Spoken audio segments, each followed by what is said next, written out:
Hey guys, what's up? As you know, this week on Thingamavlogs has been Tomorrowland week, and as some of you may know, my favorite thing in the whole universe, get it, lives inside Tomorrowland. And what's that? It's Star Wars, or more accurately, Star Tours. You can tour the stars with Star Tours. I love Star Tours so much that in my house, I actually have this original 1986 poster of Hoth from inside of the ride of Star Tours. Ooh, I know, cool, right? So I thought it would be fun to give you guys some tips and some fun facts about the different planets that you can buy a ticket to if you're taking a Star Tour. Ooh, the ice planet of Hoth, so mysterious, and home of Echo Base, where Empire Strikes Back took place. The first thing you should know is that Hoth is a planet that orbits a star whose name is also Hoth. Kinda weird, I get it. The sun's name is Hoth.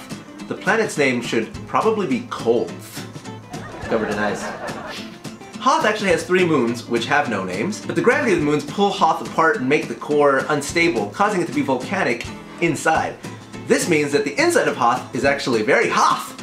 I'm never gonna stop with that joke. This allows for the ice to melt and actually creates quite an abundant ecosystem, from the carnivorous wampas to the omnivorous tauntauns to the herbivorous Hoth hogs and dragon slugs. Basically, the very bottom of the food chain is a very valuable spice algae called Lumna spice, and not that you need to know that, but that's fun, that's cool. Next up on our Star Tour is the planet of Tatooine, the home of Luke Skywalker and Jabba the Hutt, and a ton of sand. The first thing you should know about Tatooine is that it exists within a binary star system. What that means is that there are 2 stars that orbit each other, and then Tatooine orbits around those 2 different stars. That means that it's incredibly hot. Fun fact, the name of the stars are Tattoo 1 and Tattoo 2. I'm not even joking, that's what they're called. Also, the point of the day in which the stars are highest in the sky is called double noon, which sounds really cool. As a result, the planet is incredibly hot, and actually only 1% of the planet's surface is covered in water. That means that the large majority of the planet is a barren desert. So why do people live there? Cantinas! Also, if you're looking for something to do other than cantinas, they have this event called the Boonta Eve Classic, where people basically strap rocket engines onto bobsleds and go super fast through tiny little openings. The reason I mention this, even though it exists in the prequels, which I barely acknowledge, is because there was a Nintendo 64 game based on pod racing, which was substantially awesome, and therefore, it's cool in my book.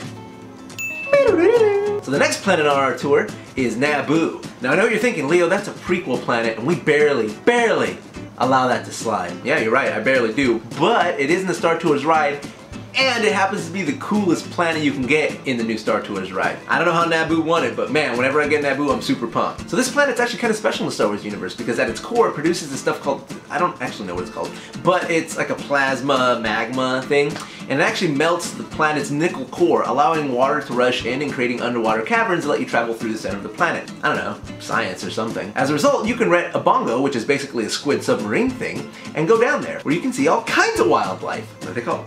Some of the wildlife you might encounter include the Colo clawfish, the Opie sea killer, and the Sando aqua monster. Let me reassure you that yes, they are all absolutely terrifying.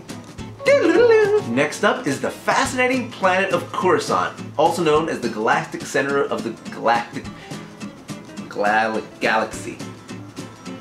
So Coruscant is known as an ecumenopolis, which means the entire surface of the planet is covered in a very large city.